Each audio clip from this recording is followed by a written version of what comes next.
Alright, let's take a look at Lesson 2, creating graphics and text. It's asking us to create an HTML5 canvas, and I believe it's 700 tab 200. Hit enter.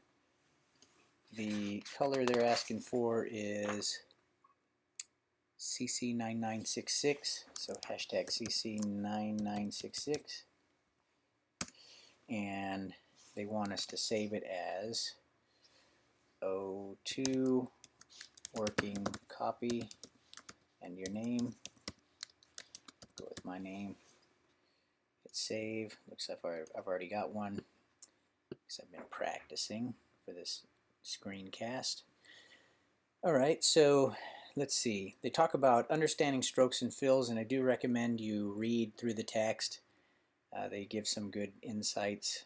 Basically, they're asking for a rectangle that is a bit taller than it is wide, and looks like my stroke is really big. Yours is, the default is probably 1. I'm going to go with 2, and I'm going to go with a, well, let's see, they actually tell us what color for the stroke. They ask us to use a specific color. See if I can find it again. 663300. And for the fill, they want CC6600. Okay. And next, they want us to draw an oval, and we want it to be right up against the edge there. And then once that's in place, they want us to make another oval. And what I'm going to do is I'm going to select both of those. Let me explain how I'm doing that. I click this, I hold down Shift so that it selects that. If you double click the whole thing, if you double click, it'll grab the whole thing, and we just want this piece, Shift, that piece.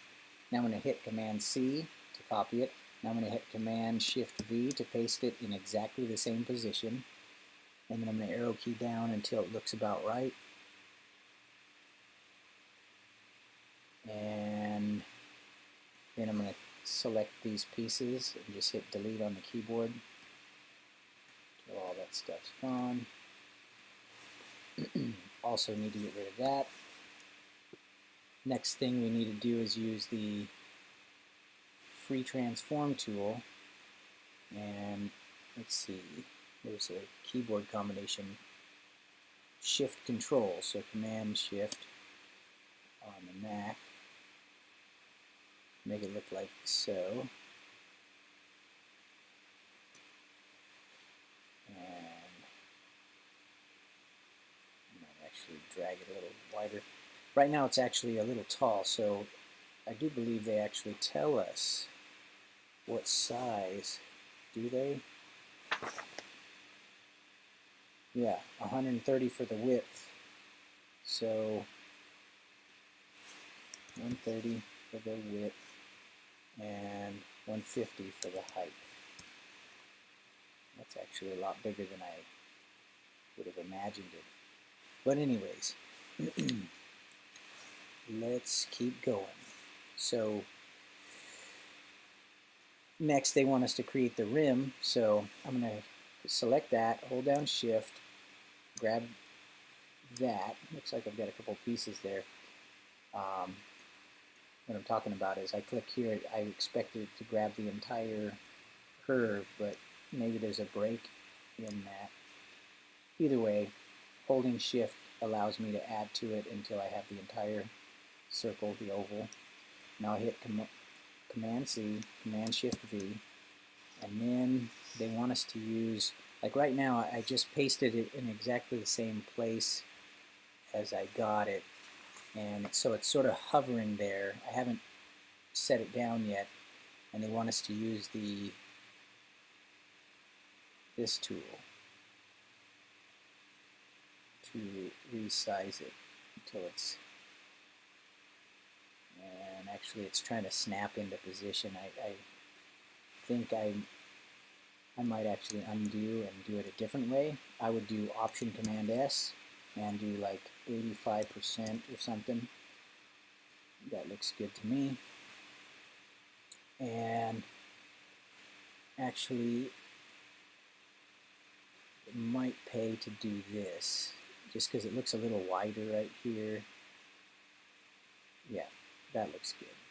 So either way, you learn how to use the tools and get what you want out of it. So next, they're looking at bulging out the sides a little bit. So let's do that. Next, they want us to, oh, I forgot a step. They want us to create the inner, like where the coffee, the level of the coffee is. So Command C, Command Shift V, arrow key it down, and we might do Option Command S to shrink it a little bit at 90%. And that looks pretty good. So I'm going to click on this, delete, click on this, delete, click on that, delete. Now it's time to fill, and they want 6, 6, and a bunch of 3s. So 6, 6, 1, 2, 3, 4. And we'll fill the middle with that. Next, ink bottle. Hold on, did I miss something here?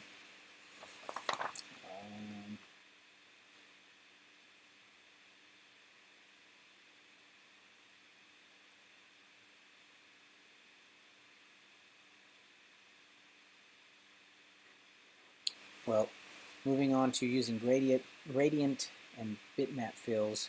If we select this part here and go down here, you can see there's a gradient.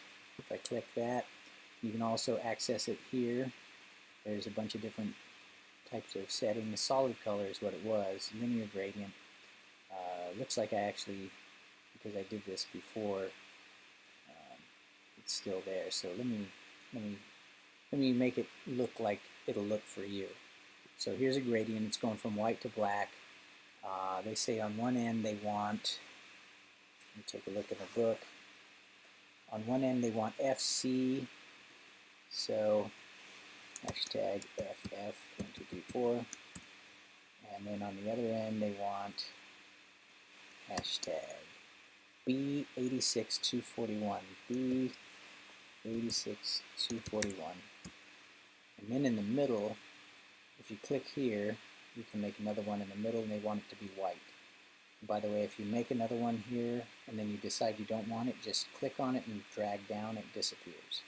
Because that can be frustrating if you don't know how to get rid of it. Now, while that's selected, let's select, hold this down and hit Gradient Transform. So here we can change the position and squeeze this together. We can also angle this, turn it around. I'm going to angle it just slightly so it's a little bit, a little in the direction of the curvature of the cup.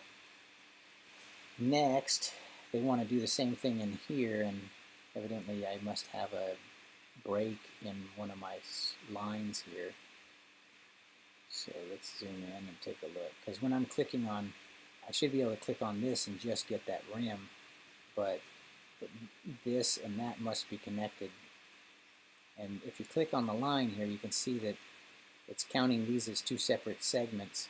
So just to show you what's going on, I'm gonna shrink the line, and then zoom in. You can see there's a break right there. I'm not quite sure how that happened, but a way to rejoin it is just to mouse over the end here and then drag it, and now you can see it snaps into place. And there might be another one on the other side, maybe not. Okay, so Command 2, okay, 3. So yeah, Command 1, 2, 3. They give you different views. I'm going to go with 3. And now that we did what we did to this, we've lost the thickness. And so what I want to do is just select it and use this Eyedropper tool to suck out the wanted. I want that property applied to my selection. So that's how you can bring it back. And now when I click here, it just gives me that piece. And likewise, while this is selected, I'm going to use the ink eyedropper tool to suck out these properties, and then I'll go back to this tool where I can reposition it, do this, and I think actually reverse the gradient. That looks good. Next, the book's asking you to apply a bitmap. So you can actually use an image, a bitmap image as your fill, and you just do that up here. Select bitmap fill, and then it'll prompt you to find the image that you want to use. So these are your Peach Pit lesson files, and if you click on O2 Start, you can find the coffee cream. Hit OK. Now you can see that's used as your as the fill, that actual bitmap. So next, they're asking you to group objects. I'm going to select this whole thing, go up to Modify, Group, and now you'll notice there's a blue line, sort of a box around the whole thing. And that's good because now if you move the thing, it'll travel all together. But you might scratch your head as to how to edit anything, because now, you know, if you decide to draw something, it's actually not going to allow you to. In fact, what I just did, like if I do this, you'll wonder what happened to it, and it actually went behind it. And it looks like I'm still set to that bitmap fill, so I'm going to go back to solid. So if you try to draw on this thing, you're going to end up frustrated if you don't know that it's going behind it. So let me delete that, and let me show you how you could access this. It's all grouped together, so what you need to do if you want to actually continue to edit it is double click it, and then it'll take you inside that box and you can start modifying things again. But I don't want to modify anything because I like the way it looks. And I'm going to go back out to scene 1 where I can continue. So I'm going to hit Command 2, and now I can just move this wherever I want. Let's go ahead and call this cup layer, and let's make another layer. They want us to make another layer, aroma, I believe they say. Let me get oriented. Coffee aroma is what they wanted us to name it. I'll just call it aroma. And now when you go to draw your aroma lines, they want you to use the pencil tool and set it to smooth. And then under the options, they want you to pick this one. You can pick all these different options. And as you can see, when you draw a line, the width is kind of varied. And they actually say they want 15. I'm going to delete that, and then I'm going to go over here. I'm going to actually lock the cup layer so I don't accidentally draw on it. And then I'm going to draw some aroma coming out of the cup. And not only that, they want it alpha. They want an alpha value of 50, I believe, 50%, so it's more transparent. Then they also explain that you can modify using this tool. You can mouse over and modify the widths anywhere along here that you see a pivot point. So that's a whole exploration worthy of your attention at some point. As for me, I think I'm pretty happy with the way this looks, the aroma. And that takes me to about page 53. And they talk about swatches and tag swatches. I'm not going to get into that. You can make new swatches, make your own custom swatches. I am going to move on to creating curves. So now, if I hit Control 1 or Command 1, that'll jump out. And they're saying to use the pen tool. So I'm going to select that right there if you hold it down. Also, I believe if you just hit the P, the letter P. Here is worth mentioning, as I mouse over this, it says Selection Tool V. That means if I hit V on the keyboard, it'll select that. If I select this and then hit V, you'll see it jumps back to that. So P obviously gives us a pen tool. And here's roughly what they want for the next section. They want you to start way out here, and oh, actually that's on the aroma layer, so I guess I better make a, what do they want to call this, dark brown wave. So click on new layer, and let's double click that dark brown wave. Alright, so I'm going to lock everything, and we're going to work on that later now. So clicking out here, just click once to make a point, and then out here somewhere, let me take a look how many pivot points they actually create. They kind of make a lot. So I guess we could make one here, and notice that I'm not letting go yet until I have some width on those handles. And then I'll do another one over here, and another one over here, and then I'll just put a point out there, and then down here a little ways I'll do another point, and looks like they don't make another point till way over here, and they drag it out, and then they make another point, and then another one. Just click, this time I won't drag, and then click, and it'll just complete the path. So it looks like my lines are still set to that odd wide and thin. If you double click, it'll grab the whole mess, and we want to actually go to just a normal, and let's make this thickness 1. Also, the dark brown layer should be below the cup, so it's not in front of it. And then for a fill, let's grab, I don't know, some dark brown color, and just click there. And I think actually they want us to delete the outline, or actually before I do that, they do want you to explore the option of everywhere I made a everywhere I drug with the pen tool, it made those little handles. So if I use the sub-selection tool, and I click here, you can click on each of these and modify them. You can change them. So that's something they want you to just be aware of.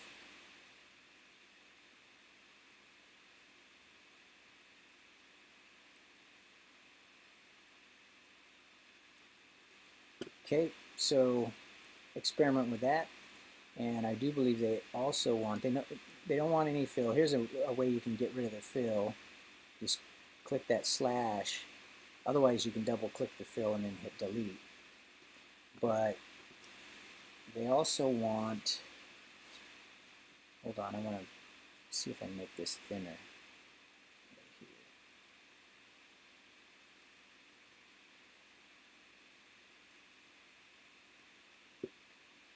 So now they also want a light brown fill, a light brown wave. And by the way, hit Command S to save your work occasionally. And I'm going to click on the dark brown layer. I'm going to hit Command C to copy that. Then I'm going to click on the light light brown wave layer, and then I'm going to hit Command Shift V. That means paste in exactly the same position as where you copied it. Now I'm using the arrow keys. You could also use the mouse to just sort of reposition things. And yeah, your book also talks about deleting or adding anchor points. It's not something I'm going to spend any time on here. But I'm going to just move this shape around. And it's semi-transparent, so if I click off, well, actually I didn't make it transparent. So let me click on this one, and let's go with 50% alpha. And then let's click on the second one, also do the same thing, 50% alpha. So that way, where they overlap, it creates that darker zone.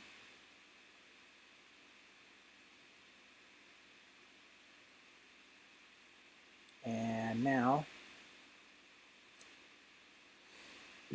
now they talk about alpha of a fill, adding shadows. So I don't know what you think, but this cup is actually pretty huge compared to the size that I see in the book. So I'm going to unlock. I'm going to lock these two, I'm going to select this, and I'm going to hit Option Command S, and we'll do like 75% or something.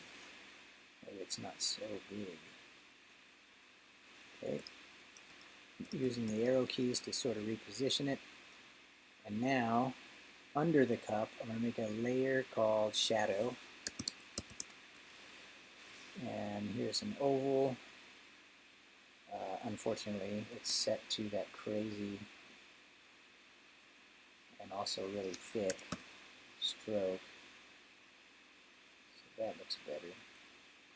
And we actually don't want the stroke, so I'm going to just double click that and hit delete. And this I think they want set to something like 15, something like that. And then they want another large shadow, so I'm going to make big shadow layer. And this one they want, whoops, I need the oval tool. I want this to be pretty big, a big shape. Drag this up, stop right about there, double click the outline and get rid of it. And let's see, actually I just noticed that their background, these things are a different hue. Let me lock everything and unlock, let's say, the dark brown. So if I click that, it'll show me which one that is. And they use CC666. Let's try that, see if that looks any better. CC 1234. I think that looks a little more like what they're, but 50% alpha. So let's change. I have 15. Let's try 50. So it looks a little better, maybe. Did I do that right? The CC666, 50% alpha. And what is the color of the other one? Probably the same. Well, right now you notice how it's doing all this crazy stuff. The only way to really get out of that, or one of the best ways to get out of it, is just go back to this and hit enter. And maybe I'll click this one and use the eyedropper tool to suck out the properties of that. And now let's just see what that does. And that looks much more pink than I would have liked it to look. I guess theirs looks kind of that way. Maybe it's a transparency difference. Yeah, 15% alpha. This one's 1550. I just don't care for that. It doesn't seem to match. I'm going to go back to something like that. That looks okay. Theirs still looks darker, but this is alright. I'm happy. So now, where was I? We were about to use the paintbrush. So page 63, being expressive with the paintbrush. So I'm going to click this paintbrush right here, and if you go over here, actually before I do that, I'm going to pick a yellow, and I need to make the alpha 100 so it's not so see-through. Actually, I think I needed to do that with the stroke. 100, and then bright yellow. Okay, and then they want nice thick, yeah, they want a different layer for this, so I'll just put it above everything. This is going to be the chalk. And they want a stroke size of, let's select the paintbrush again. What are we doing here? Where is my stroke size? There we go. 15. So thick. And then in the brush library, which is this button, they want us to pick charcoal thick. So now I'll close that. And they want us to make mugs coffee. And I think I'll put my name or something. and I think you should put yours.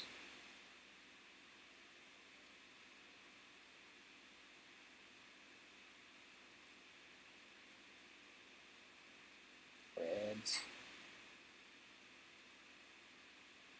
Coffee.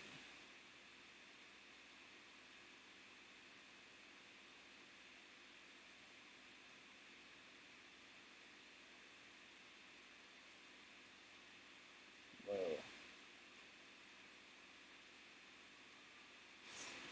Okay, now they want us to make a border, so let's make another layer above everything. So click chalk and hit new layer, the border layer, border, and I'll lock everything other than that.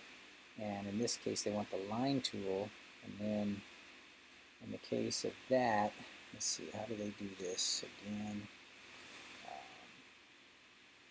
Brush library again. So we hit that, and what is it, line art or decorative? Where is it? Pattern brushes. Now, what do they say? Pattern brushes dashed, and so this one.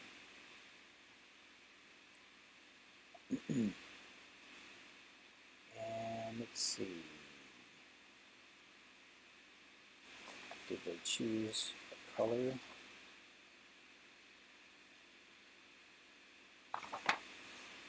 Black or something? I'm not seeing it, but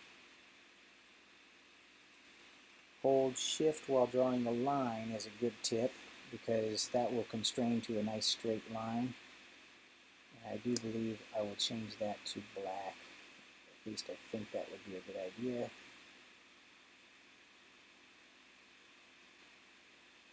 And let's see, if you hit, is it option? Yeah, if you hold down option and drag off of this, it'll make, whoops, it'll make more copies. So while you have it selected, hold option, it'll make new copies. That's pretty cool to know. All right, next, getting closer to the finish line. We talk about managing paintbrushes, and you can even, I think, create your own paintbrushes. It's something you can explore on your own. Creating and editing text. So let's use the text tool now to drag a text box, and I just happen to have it set to a pretty good size because I just did this. And let's find a font. I actually was unable to add a web font, and maybe if you want to impress me, you can figure it out yourself, because when it says to click this little icon here, it doesn't work for me. But either way, they want you to say taste the difference. And I will go with a larger font. And you might even go larger than that. When this happens, if you just drag this out, eventually it'll come back. Looks like that's a little too large for, I want to sort of fit it right under Fred's coffee. So that looks better. And I'm going to arrow key it up, stop just shy of it. And I think I might try bold. Let's see if bold looks good. It might look good if we didn't wrap. Alright, so taste the difference. I don't know if I like that because it starts to compete with the title. So I'll leave it regular. And arrow key this over again. Alright, so now let's do the smaller text boxes. And this should probably be something like 20. And what is it? Coffee. And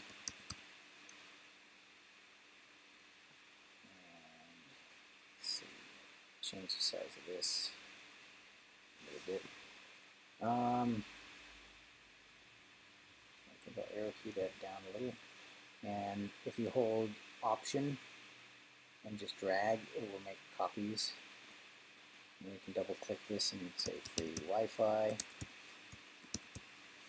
And that wraps around, so we have to pull on this until it comes back up. This one is pastries. And now, let's see.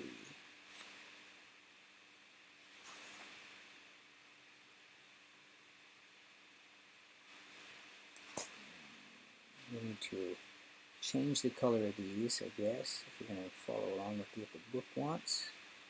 So I'll grab something like that. And let's just see if that would look good bold.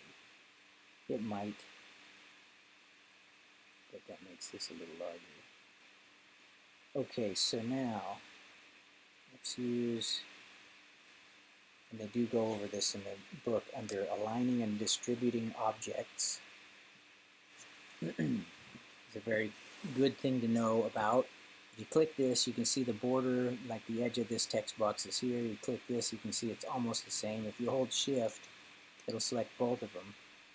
And now if you hit Command K, this little window will pop up. And let me show you what will happen if you have Align to Stage. It's actually a pretty good study to see what this does. I click Align Stage Left and it throws everything right to the left edge. If I hit right edge, they all go over there. They hit middle, they all center. I'm going to hit Command Z to undo until Taste the Difference is back in the right spot.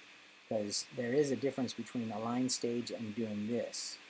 Notice that when I do it without the Align Stage, it throws coffee to the edge. It's like the leftmost item becomes the boundary. So same thing if I did it with, if I hold Shift and I grab that too, then pastries also suffers the same fate. I'm going to hold Shift and deselect that. Command K, left align. Now I'm going to do this and this, holding Shift, and this is going to jump over to the right edge of that. And then if I drag a box around these three, the only reason I can really freely do this is because I locked all the other layers, or I guess I didn't lock them all. So let me lock all the layers except for the one that has Taste the Difference. And maybe I'm not aware which one that even is. So let's try unlocking border and clicking that. Yeah, that was the last layer I was working on. So unfortunately, that means if I do this, it's going to actually grab that border. It doesn't look like I'm grabbing it, but it is. But just as well, I could work in this between those two as long as I stay away from selecting them. Otherwise, I could hit Command X to cut them and then make a new layer. And it probably told you to do this in the book to create a text layer. So now, while that layer is selected, I'm going to hit Command Shift V, and that pastes everything in exactly the same position as where I copied it from. So, next step again, back to aligning these. Notice when I select all three that the space between each text box is not consistent. If you click this, space evenly horizontal, it will make it perfect for you. And other things worth noting, if, let's say these two, maybe they're all three not in the same vertical position. If you select all three and hit this, you'll notice that it'll take the average vertical position and they'll all jump to that. If you click this one, it'll take the highest one and make that be the boundary for the other two. Likewise, pastries is the lowest, so if we click this one, everything will jump down to that. So in this case, coffee's actually in the right position, so I'm going to hit this one and be done with it. Alright, so now it says converting and exporting art. Let's say you want, I'm going to unlock all these layers. Actually, I'm going to lock everything except for the cup and the aroma, because they're talking about grabbing this and converting it to vector art or bitmap art. So while this is selected, modify, convert to bitmap. So if you go up here and modify, convert to bitmap, you can see now it's converted to bitmap, which means when I zoom in, you can kind of see those pixels. Not a look that I actually would want for this project, so I'm going to hit undo. And the book tells you to undo that too. And then the next step is to export art as PNG, JPEG, or GIF. You can do that. You just say export image as different formats.